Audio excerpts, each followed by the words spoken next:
Touchdown, Washington Redskins. The Redskins have taken control of another Super Bowl with an explosion. I guess more or less when you win, you get complacent sometimes. After you win, you know, everybody's after you.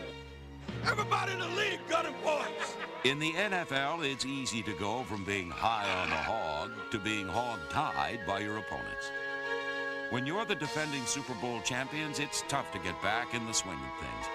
You're every opponent's biggest game, the roadblock in their quest to be best.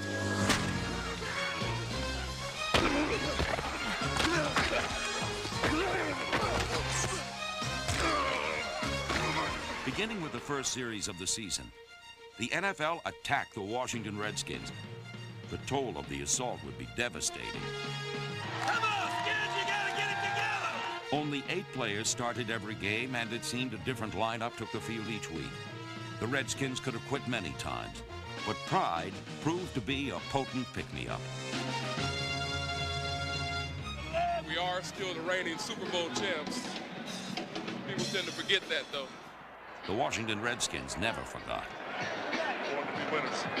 Listen, we're not getting paid to play. We're getting paid to win. Yep. Now let's go out and get right after, right on the start here. Knock them back out the other end. Let's go, baby, let's go!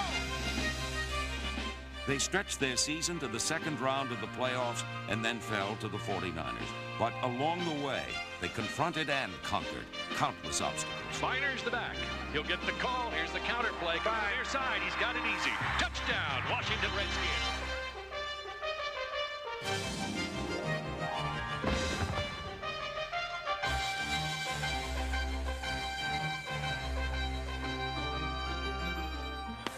All day long! All day long! They didn't repeat as Super Bowl champions as they had hoped, but they delivered a crisp and clear message to the rest of the league. We're the Washington Redskins. Don't count us out.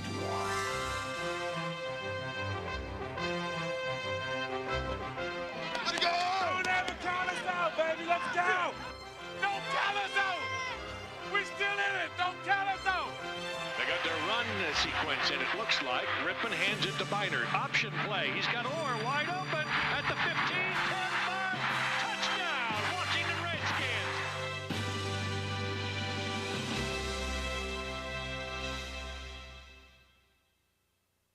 Programs right here. Following a Week 1 loss in Dallas, the Redskins returned to RFK Stadium in search of a winning rhythm.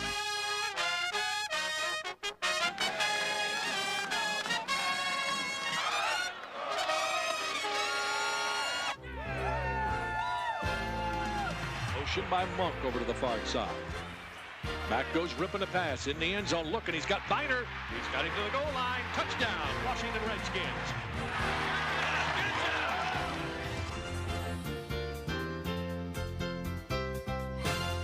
Mark Rippon threw 2 touchdown passes, and a rookie caught everyone's attention by catching an unusual pass, then turning it into a touchdown. Take one back, baby. You know what to do. Yeah, baby. Let's go. Let's go. Let's get fired up. Here we go. There's the kick. I'm talking about It's on the short. return. It'll be Brian Mitchell near side. He'll grab the ball at the 45. Throws it across to Desmond Howard. He's the far side 50. He scoots to the 40. Uh-oh, watch out to the far side 20, 15, 10. Cuts back. Touchdown, Washington Redskins. Oh, was that fun? The rookie's first touchdown on a 55-yard return. Great job, baby. Hey, you ran like a big boy. Like you knew what you was doing, boy. Despite the offensive explosion, it was up to the defense to preserve the win. 9 for the Falcons.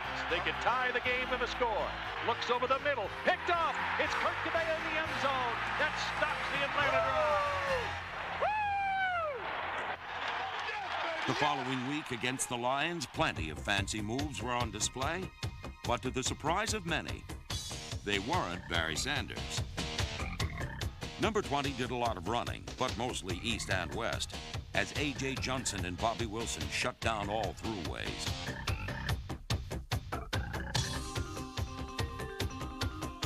Ernest Biner, meanwhile, found no traffic on the road to the end zone. The snap, hands to Biner over the left side. Got a fleet ahead of him, crosses into the end zone. Oh, touchdown. It was a perfectly executed counter tray, a play John Riggins helped make famous.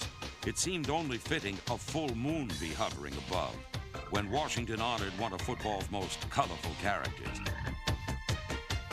First, the Redskins gave Riggo his Hall of Fame ring. Then they gave the Broncos a beating.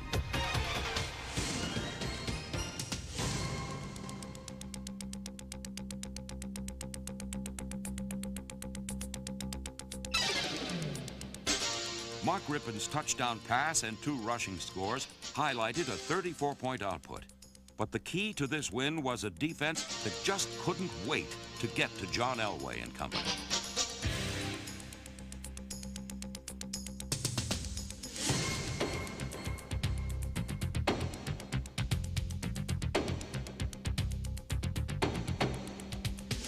The Redskins sacked Denver 5 times and came away with 4 turnovers.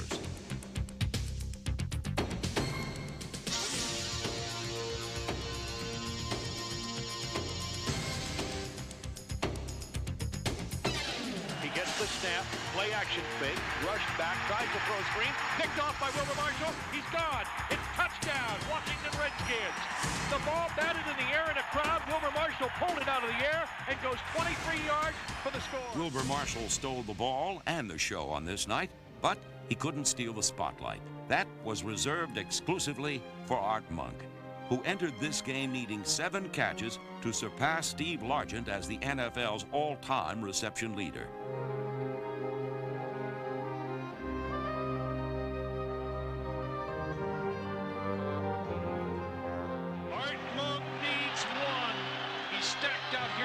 In motion to the far.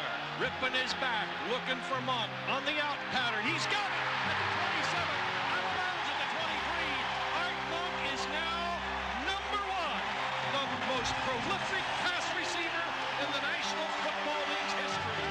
After 820 catches, it was time for the NFL's new receiving king to assume his throne and take his royal ride. A teammate once said that Art Monk is quiet about his work, very loud with his results. For 13 years, he's just done his job, and he's done it better than anyone in the history of the game. Congratulations, Art. Today for some bird hunting. When those birds from up north make their annual migration, the Redskins can't help but get excited. I wonder who we play today. Eagles, baby. Eagles, baby. Eagles. Facing Philadelphia seems to bring out the best in the Redskins, who scored on their first possession.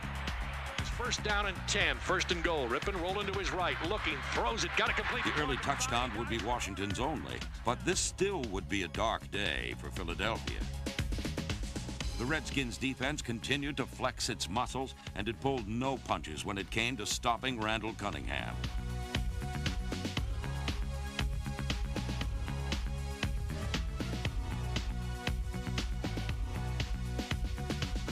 One by one, the Redskins took turns chasing and corralling number 12, who, by the end of the game, had to be searching for some kind of escape route. Through 6 games, Washington's defense had yielded just 7 touchdowns, and every time a big play needed to be made, someone stepped forward. The 4-2 Redskins were on a roll. After the Denver game, and then especially after the Philly game, we could feel a sense of unity. The guys were having an attitude of winners again, going out and just playing what we call Redskin football. Redskin football means finding ways to win. In Minnesota, that meant riding the right leg of number 8, Chip Lohmiller. For the ball game. Snap is good. Hold is good. Kick is up. There's enough there. It's good. Lohmiller from 49 has tied his own Redskins record with his 5th field goal of the day. Field goal, Washington Redskins.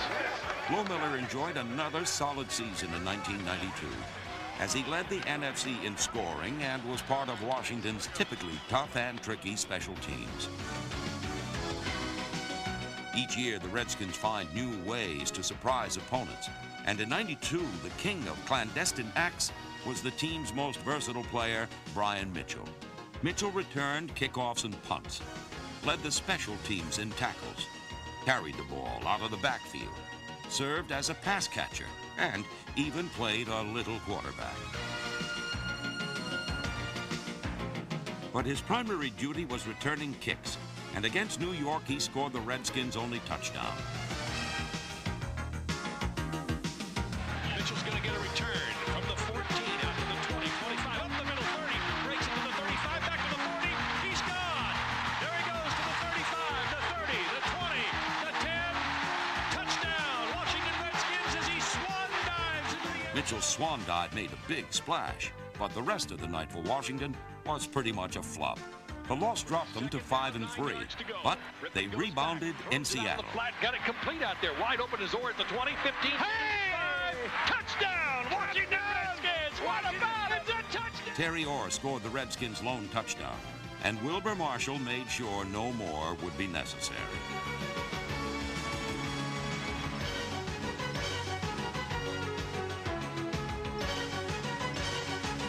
In a year when inconsistency and uncertainty were cruel companions to the Redskins, Wilbur Marshall and the defense never were paid a visit.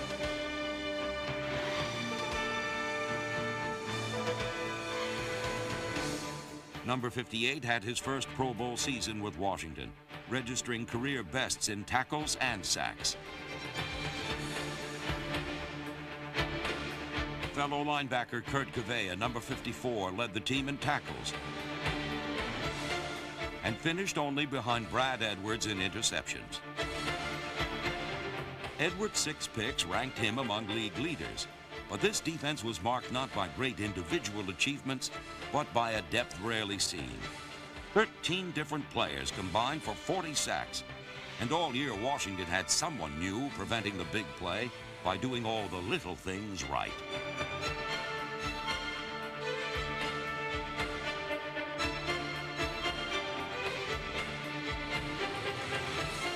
This defense gave up more than 2 touchdowns in just 3 games. And when it was forced to do more than just stop an opponent, it always found a way to find the football.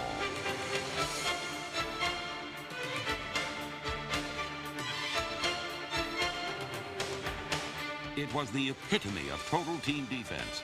And it was a primary reason the Redskins were able to win at least 10 games for the 4th year in a row.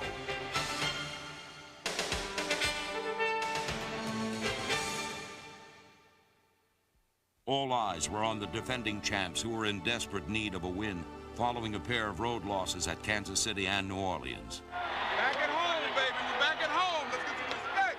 Everybody make plays. I'm down 1, baby. You're tired of losing, then get out. Do something about it. It would be a day of many happy returns in D.C. Jim Lachey and Darrell Green were back in the lineup after lengthy injuries. Is it any coincidence the Redskins surrendered neither a sack nor a touchdown? And speaking of returns, Washington reverted to its winning ways by returning 6 Cardinal turnovers. Picked it up by Wilbur Marshall. Out to the near side, 20, 25. Takes a man to the 30 with a limp leg. Gets to the 35. Bowls his way forward. Breaks a tackle to the 40. Stiff arms a guy at the 40. Flips it back on the reverse on the Alboyd Mays. Far side, Cardinal 40. He dodges a man and now fights inside the 35 to the 33. Bravo! Rosenbaugh has the snap. Play action fake. Rushed up the middle. Gets the pass away. Picked off at the 47. Far side 40. And Edwards to the 30. The 25. Cuts to the 20. He's going to the 10. The 5. Touchdown.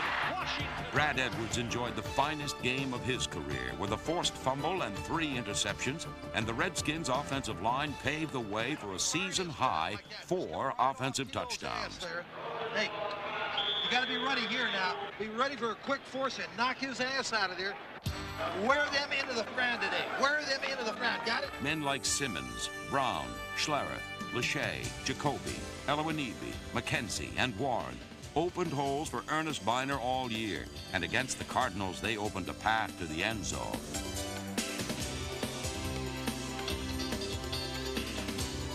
The Hogs also provided perfect pass protection as the Redskins threw for 3 scores. From the 13, bootleg around the right side, complete. Ready? Sanders 5-yard line, touchdown, Washington Redskins. Washington continued its aerial assault in New York the following Sunday by dropping a bomb on the Giants. Second down and 13. Rippon rolled it out to his right. Gonna go deep. He's got Monk on the fly at the goal line. Caught.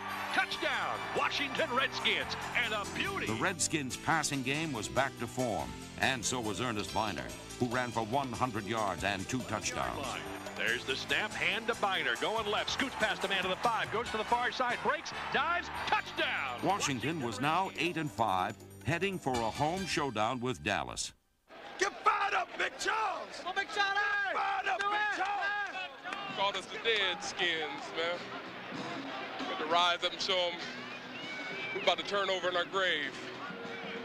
We ain't dead yet. A couple of nails still to be put in it, and we ain't gonna let it happen.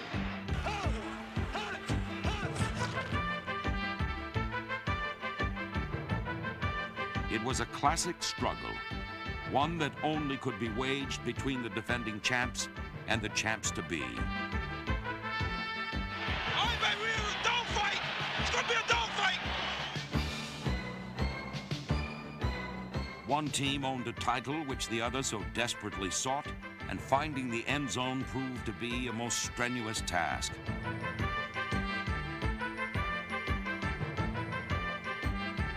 Normal modes of scoring wouldn't suffice in this game, so the Redskins turned this physical war into a strategic battle of the minds.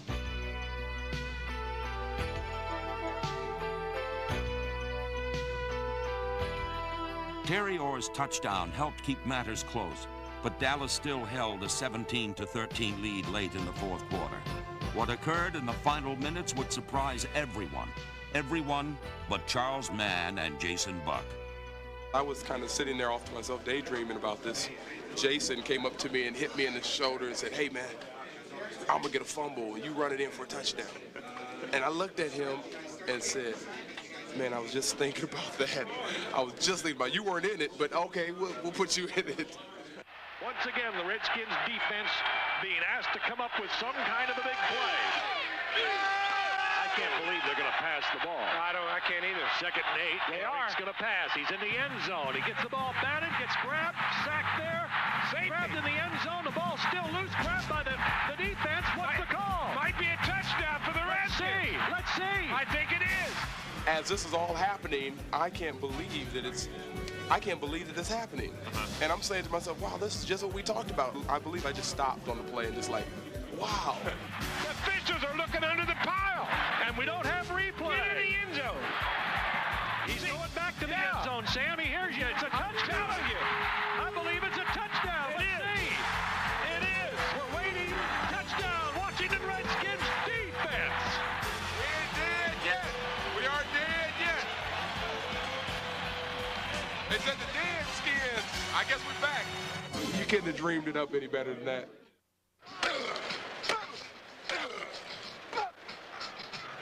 How do they look? Kind of like that scene from Rocky. Remember at the end of the fight, his eyes are all swollen shut, and he's saying, "Cut him, Mick, cut him." That's the way the Redskins are. Battered and bruised, but cut him, Mick, cut him. They limped into the postseason with a pair of heartbreaking losses. But on this day, Washington would show the Vikings and the rest of the league that they should never count out the Redskins, and that it was going to take a knockout to dethrone this champ.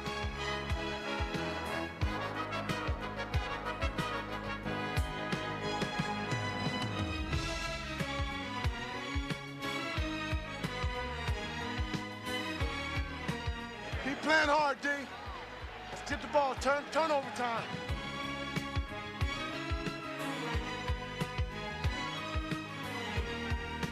Brad Edwards' interception helped set up a go-ahead score in the second quarter. Here we go. Motion by Middleton. Hand off to Biner. Left side. Fights his way through. Snakes in. Touchdown. Washington Redskins. After winning the early rounds of this fight with might, the Redskins added to their lead by playing mind games with Minnesota. Come on, fake one here. You know, they could give him a direct snap. It looks like he's right behind the center. They did. He's going to run it. I could see it from here. He was lined up right behind the center, 5 yards. It was a shotgun snap. Holy cow. That was really gambling right there. Well, and it worked. Is there any doubt that they came here to win today? Brian Mitchell is the deep back. He'll get the call, cuts it up through the middle of the 5, fights his way to the goal line. Touchdown, Washington Redskins. Brian Mitchell, is he something? Brian Mitchell's touchdown and 209 total yards had Washington on its way to a win. And in the second half, the Redskins made sure that for the second year in a row, they would leave Minnesota with very fond memories. Touchdown, Big O! Redskins leading 17-7. Ripping back to pass, lobbing it deep. Touchdown! Got Clark wide open in the corner, caught. Touchdown, Washington Redskins. Got it good, got it good. Here you go. The 1992 season was one long battle for this team. All year, they battled injuries, they battled inconsistency, and they battled an opponent who each week wanted to walk off the field saying, "We just beat the world champs." But the world champs defended their title with honor. Now, as they change from the hunted back to the hunter, they will have to do it without Joe Gibbs. Proud of you, man. Proud of you. Change occurs pretty regularly in Washington, but for 12 years, fans have been able to count on the winning consistency of Joe Gibbs. He leaves football with 140 victories, a winning percentage of nearly 700, and 3 Super Bowl championships. And I want you to know that each one of you has a small piece of this trophy today. He poured his heart into the Redskins and from the very beginning knew it was his responsibility to make them winners. I think at the end of the season, it'll be the time that we judge, you know, how well we've done this year and what kind of coaching job we did. But I've got everything I think it takes. You know, if I screw this up, it's going to be me doing it. Gibbs couldn't have failed. He worked too hard in preparing his teams and was one of those rare coaches who could teach and motivate at the highest level. With teams, let's hit it rolling now. Let's earn this thing today. Nothing gets away from us. Let's earn it today, okay? Hey, we ain't made a play yet. We're going to start making them in a minute now. We'll start making them. Everybody keep your head up. Stand. Play action fake. Williams going up top. Got Sanders on the fly at midfield. He's gone. Touchdown, Washington Redskins. Joe Gibbs plans to spend more time with his family now, but he'll never forget the family he has with the Washington Redskins. Congratulations, Mr. Cook. Congratulations. Great job. Thanks for letting me do this. Oh, no. Yes, sir. All right, way to go, man. Hey, let's win. Hey, let's win with style, man. Win with style. Great job. Hey, proud of all of you. Proud of all of you, man. There's some great memories in there about a lot of the players I coached, a lot of fun guys. I'll probably enjoy them more the older I get. I've often joked, you know, I'll be sitting on some corner with some guy and say, hey, you know, I coached the Washington Redskins. Look over and go, hey, this guy's nuts.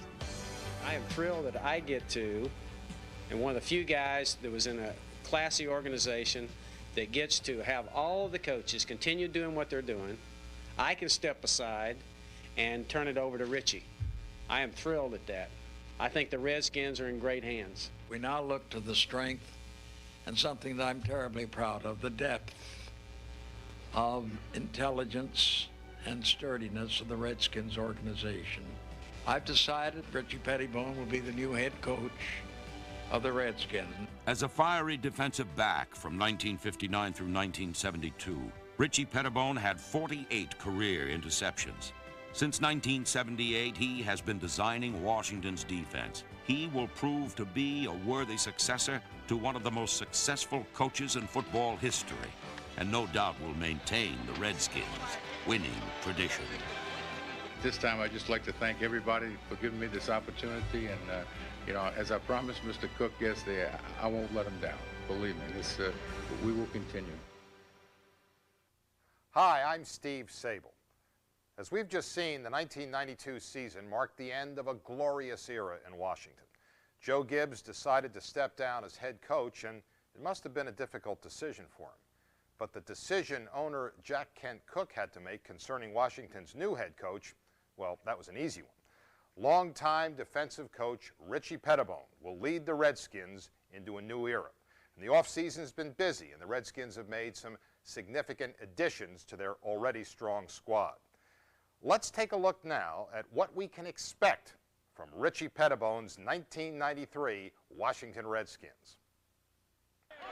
When the Redskins take the field this season, they won't see the familiar face of Joe Gibbs. But it hasn't taken their new leader long to sound like a head coach. I think we can improve ourselves in any area that you could pick out. I mean, we need a cornerback, we need a running back, we need a wide receiver. You can make a case for a pass rusher, a linebacker. Things may not be as desperate in Washington as Richie Pettibone makes them out to be. But if the Redskins are to improve, they must receive better play from their quarterback. Mark Rypien looked dazed and confused at times in '92. Coming off his remarkable '91 season, some sort of letdown had to be expected. But to go from Super Bowl most valuable player to the lowest rated passer in the NFC was quite a drop. Mark has received a lot of criticism, you know, over the year he had, and Mark knows as well as anybody that he didn't have a great year. I've always felt that quarterbacks are blamed too much when you lose. I think they get too much credit when you win.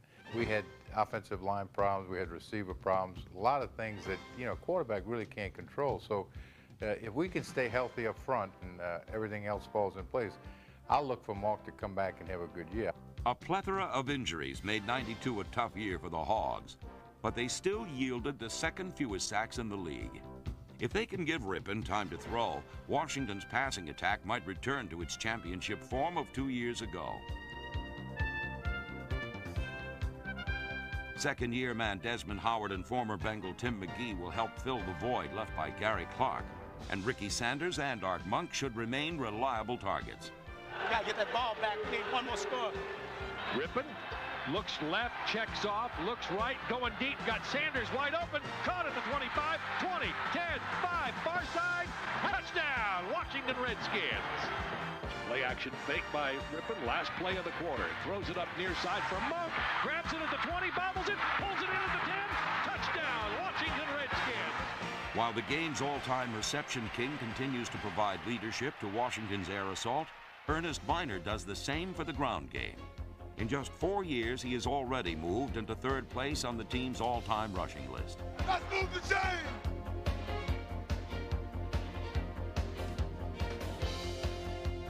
Only a back injury in the final game of the regular season prevented Biner from rushing for 1,000 yards for the third consecutive year. He finished with 998 yards and scored a team-high 7 touchdowns. Here's the snap, here's the handoff. Up the middle, Biner, untouched, walks into the end zone. Touchdown, Washington Redskins. With Richie Pettibone planning to use more two-back formations, number 32 Ricky Urbans and return specialist Brian Mitchell, who showcased his many talents in last season's playoffs, should see more playing time alongside Biner. Brian Mitchell, probably one of the most versatile, best athletes we have on our team. Definitely has running ability, and he can do just about anything, and his role is definitely going to be expanded. While Mitchell may be the team's most improved player on offense, that distinction on defense could belong to linebacker Kurt Cavea. He's a football player that makes plays. He might not be the biggest or the fastest. He may be the smartest, and he certainly has what we like to call great instincts. He has a nose for the ball. A lot of guys, you know, they just can't make plays. They're afraid to make plays. This guy's he's a playmaker, and he's one of our best players. As is Wilbur Marshall, the Redskins' lone Pro Bowler in '92.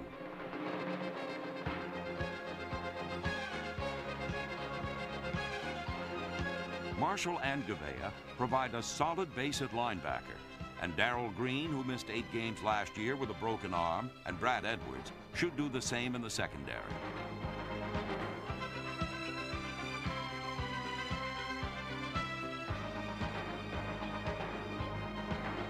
Up front, Charles Mann will lead a veteran group that will be bolstered by the addition of former Viking Al Noga. Noga spent 5 seasons in Minnesota. He's a proven player who should be able to make contributions immediately. The kind of pickup Washington seems to make each offseason. The kind that still had the experts expecting big things from the Redskins. I think this is a team growing old, but a team that year after year finds ways to plug gaps and to get players who are good enough to fit into their scheme and win. It could be a funny year in Washington with a new man in charge. But Richie Pettibone and his staff won't leave anything to chance. They'll no doubt carry on the winning ways of the Redskins and settle for nothing less than another Super Bowl title. When I say the name Vince Lombardi, your immediate thoughts are probably the Green Bay Packers, and with good reason. Lombardi's exploits in Green Bay are well known, even by the most casual of football fans. But what most people don't know about this legend is that he finished his coaching career in Washington. Prior to Lombardi, the Redskins, they weren't a very impressive bunch. In fact, if you check the record books before the start of the 1969 campaign, you would have had to go back 14 years to find a winning season in Washington. But all of that changed when Lombardi arrived. In the same year that man walked on the moon, the Redskins took some giant leaps of their own. Lombardi's strict discipline and unyielding desire to get the maximum effort from his players turned a team of perennial losers into winners for a season and for life. By the late 60s, the Green Bay Packers of Vince Lombardi had won 5 world championships in 7 years. With seemingly few worlds left to conquer, Green Bay's inspirational leader left his head coaching position to become the team's general manager. But after just 1 season away from the playing field, a restless and bored Lombardi returned to the coaching ranks with a new team in a new town. I have no preconceived notions about any personnel on the Washington Redskins, none whatsoever. And that's the way I'm going to approach this. Everybody starts off fresh. Everybody starts off with a new face. When do you expect to have a winner? The first year, the second? I'd like to have a winner the first year, if possible. I think he needed that challenge. He thought, hey, I've done it all. I've won 3 world championships in a row. I've brought this team to prominence. Now it's time to turn it over to somebody else. And I think he thought it was time to give it up, but it really wasn't. You're doing something that you enjoy doing more than anything else in the world. So why not do it as long as you can possibly do it? I knew him from the New York days, and I knew him from competing against him that there was no finer coach in football than Lombardi. I didn't play in 1968, but when he came out of retirement in 1969, I wanted to come back with Lombardi and be a player coach. I knew the team would come together, and I knew that what he could do was change the mental attitude of a football team. He did it when he went to Green Bay. I knew he'd do it in Washington, and I wanted to be a part of it. To succeed, Lombardi would also have to win over the Redskins' best player, the talented but mischievous Sonny Jurgensen. I didn't break curfew with him because he was the only coach that I ever played for that never mentioned my weight. And from the first meeting, he never said, "What do you weigh?" And it was very understandable because the first practice we ever had, he almost killed me with exercises. He knew I would be in shape. He didn't have to mention my weight or anything. He knew that he was going to condition me. He pressured us so much in practice. Playing in a game on Sunday was just a mere piece of cake. Vince scolded me in front of the team about fumbling in practice, and he made me carry football around with me for an entire week. It was the most embarrassing experience during the training camp. Walking into a grocery store with a football, and people are looking at you in a strange manner. Going to church with a football in your hand. If you wanted Vince Lombardi off your back, you learned to do things as he wanted them done.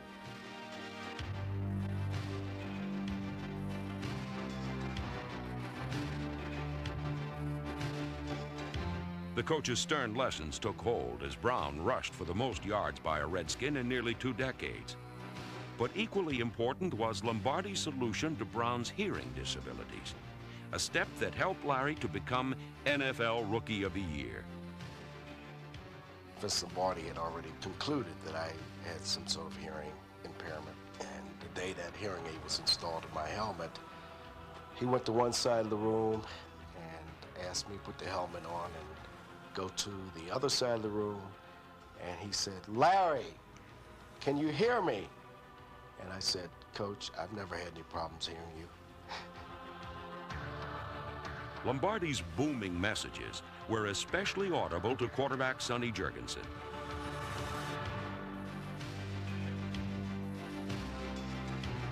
Lombardi's offensive scheme made Sonny the NFL's leading passer.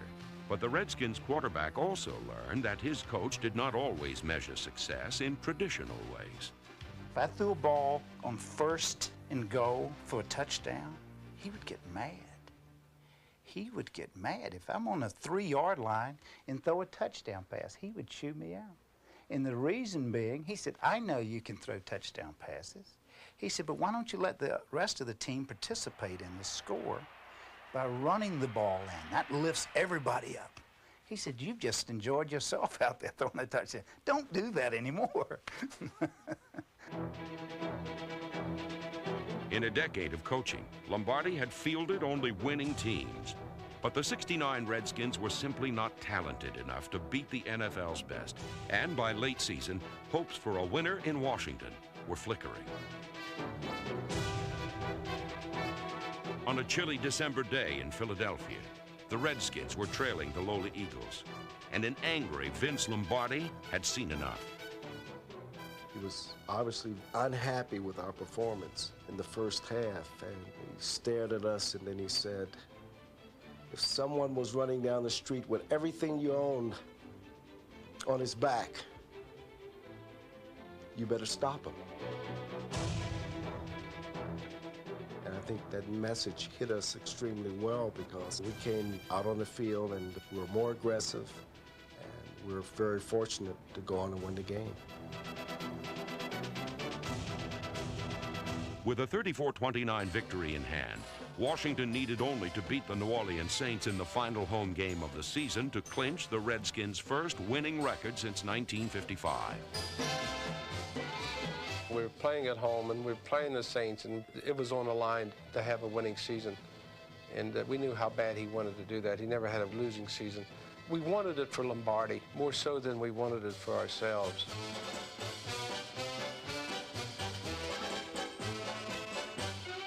Washington struggled, but still managed to beat the Saints. Lombardi's Redskins ended the year with 7 wins, 5 losses, and 2 ties. But sadly, the coach would not get the opportunity to improve on his team's record.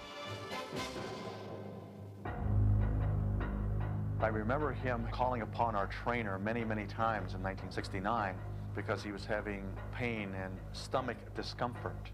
And he would call Joe Cuso, who was our trainer with the Redskins, and say, Joe, get me some of that Digel, get something for my stomach. But I firmly believe that he had possibly the beginning of that cancer in 1969. But Coach Lombardi, as most of us remember, had this thing about pain. In fact, he used to talk to his players. Pain was always in your mind, and he wanted you to play with injuries. And I think part of that philosophy, he believed in it himself. So as a result, he did not have himself checked for this discomfort in 1969. I believe the cancer was growing, and when they opened him up in 1970 in June, it was too late. The next time I saw him, we played a preseason game in Baltimore, and he was history. I mean, he couldn't talk, could only whisper, and he called the football team together.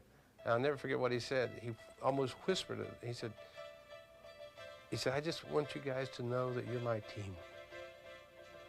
I selected you to play for the Redskins. You're going to be great. That's all he said. Vince Lombardi coached the Washington Redskins for only a season, but his influence still endures. In 1 year, he revitalized a team, altered careers, and sustained memories that will last a lifetime. The whole time he was in Washington that year, I worked harder. I had more fun. I was in better condition, enjoyed football more than any time in the 18 years. And if I had to pick a highlight out of 18 years of Sonny Jurgensen's career, it would be 1969 under Vince Lombardi.